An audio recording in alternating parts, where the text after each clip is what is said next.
when I divorced her dad, we moved in with my mom and dad. And so they kind of took over the place of the second parent for me. I always woke up, every morning I woke up, I would wake her up because I didn't want to leave the house until I said goodbye to her. And if I did happen to leave the house because she was tired or she was sick, she'd be very upset that I left without telling her goodbye and giving her that good morning kiss. I worked at jobs where luckily I was able to send her off to school before I had to leave, which is amazing. There would be times where I would not get home till after she got home from school, so my mom or dad would pick her up from school or get her off the school bus, so I really never had any worries with that, thank God.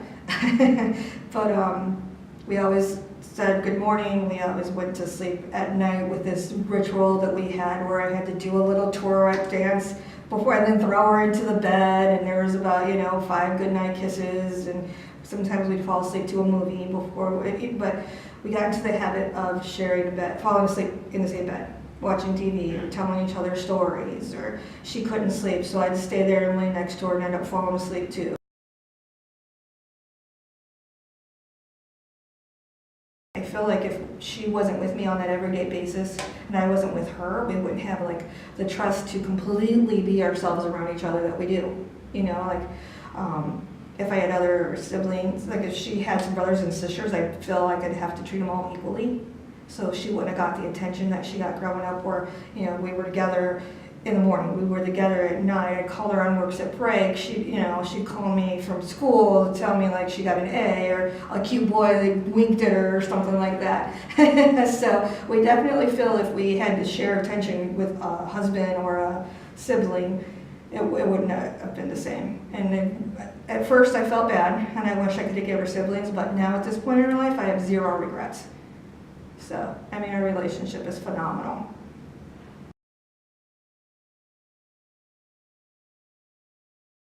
There was many times, especially like around the holidays where it would be Halloween and they'd have that $60 costume that you'd have to give her and I couldn't afford it, so I'd have to create something from like an old wardrobe or there was always a time where she couldn't have what her friends have. They would want to go out to the movies and go out to dinner and I wouldn't have the money to take her, so we'd have to create something else to do.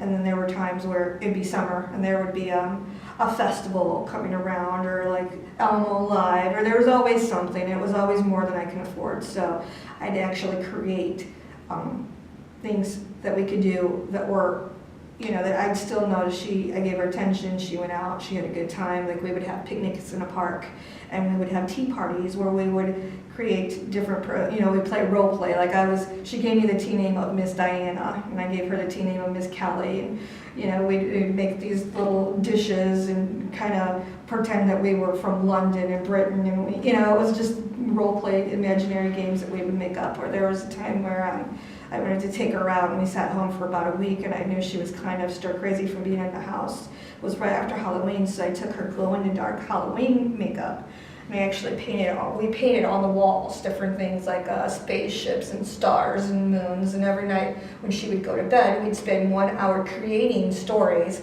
from the pictures on the wall.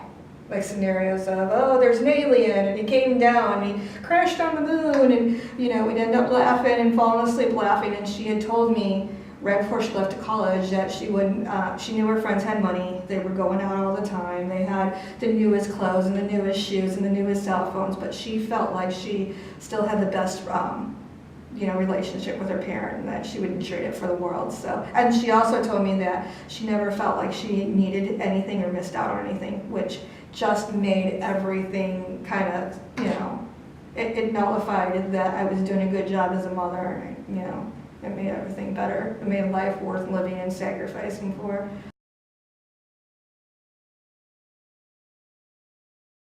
When I went to her honor society banquet, because she had a ton of insecurities and she didn't like speaking in front of people. So she made this honor society banquet, and she made honor society. We had the banquet. She did a presentation in front of everybody there, and the way she spoke and the way she was so professional, and then looked out into the crowd and looked at me and smiled for my reactions and was just so proud of herself because she knows she worked so hard to get herself there with her grades and overcome all of her insecurities to be there and have that presentation and have everyone watching her and taping her. The look on her face when she was done and they were clapping, I don't know if I've ever been so proud. I mean, I was just like, wow, you are so strong mentally, stronger than I ever was. Being a single mother, I struggled a lot. I had a lot of regrets. I had a lot of fears. I feared that I couldn't give her the life on my own that she deserved. But I'd say that when you get to a certain age, you find what your purpose in life was. And I think my purpose in life is her. And I think every struggle that we went through and every hard time when she was in the hospital or when she went off to college, I think with every struggle came a strength. And I believe that I wouldn't be who I am today or as happy as I am today if she wasn't in my life. So I'm 100% happy that things were done the way they were, and I'm so proud of her. I just don't want anything in this world other than her happiness.